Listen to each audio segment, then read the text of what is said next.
Anne was a star student at Perkins Institute before she came to the Keller household to teach Helen. She was successful in getting through to Helen and she taught her to communicate. Anne never left Helen's side until her death. She became her teacher and friend through Helen's training at Perkins School, White Humason School, and even Helen's studies in Radcliffe College. The teacher, 20-year-old Anne Sullivan, was partially blind.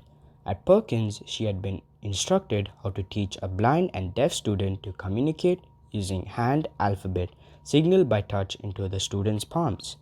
On May 1888, Sullivan brought Keller to the Perkins School for the Blind in Boston, where a new world of friendship began. I joined the little blind children in their work and play and talked continually. I was delighted to find that nearly all of my new friends could spell with their fingers. Oh, what happiness to talk freely with other children, to feel at home in the great world, Helen said. Helen quickly proceeded to master the alphabet both manually and in raised print for blind readers, and gained facility in reading and writing. In Helen's handwriting, many round letters looked square, but you could easily read everything. In 1890, when she was just 10, she expressed a desire to learn to speak. Anne took Helen to see Sarah Fuller at the Horace Mann School for the Deaf and Hard of Hearing in Boston. Fuller gave Helen 11 lessons, after which Anne taught Helen. Throughout her life, however, Helen remained dissatisfied with her spoken voice, which was hard to understand. The closeness of Helen and Anne's relationship led to accusations that Helen's ideas were not her own.